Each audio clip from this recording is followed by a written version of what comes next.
Hello বন্ধুরা, আমি Ruhul blog.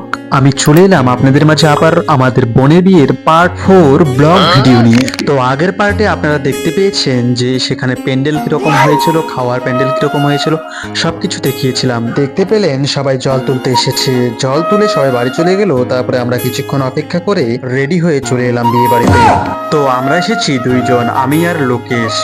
তো বিয়ে বাড়ির গেট দিয়ে ঢুকে পড়লাম বাড়ির ভেতর। 3 দিন থেকে ব্লগ ভিডিও বানাচ্ছি কিন্তু বাপনের দেখা পাচ্ছি না। আজকে এসেই বাপনকে আগে খুঁজে বের করেছি।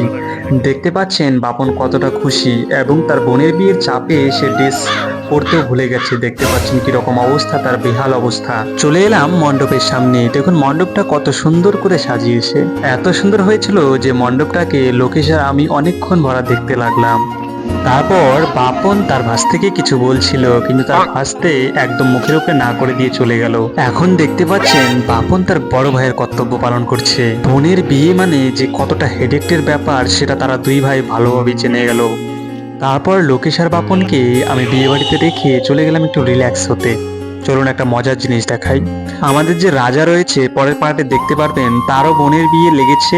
দেখতে পাচ্ছেন এটা হচ্ছে রাজার বোনের বিয়ের প্যান্ডেল, আর এদিকে যে দেখতে পাচ্ছেন এটা হচ্ছে আমাদের বাপনের বোনের বিয়ের প্যান্ডেল।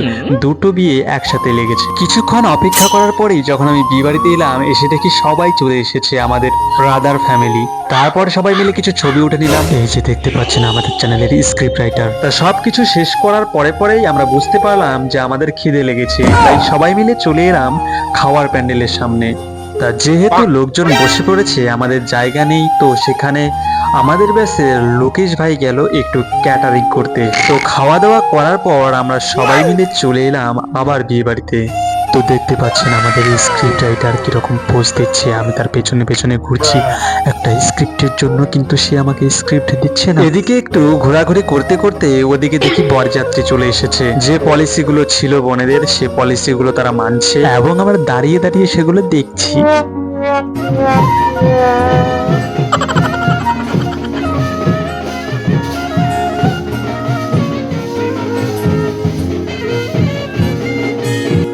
দেখতে দেখতেই হঠাৎ করে কল চলে আসলো নাসিরের।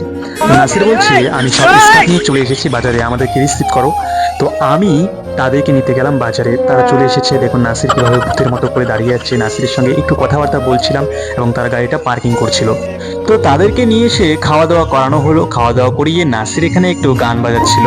গান টান শুনে একটু গান বাজিয়ে নাসির বলল না চলে যেতে হবে। তারপরে তাদের দোকানের স্টাফ সবাইকে নিয়ে চলে গেলাম বাজারে। আবার তারা সবাই গাড়িতে উঠে চলে গেল এবং নাসির রয়ে গেল একটু এনজয় করবো নাকি, এনজয় করবো না, তাহলে পার্ট 5 লাগবে।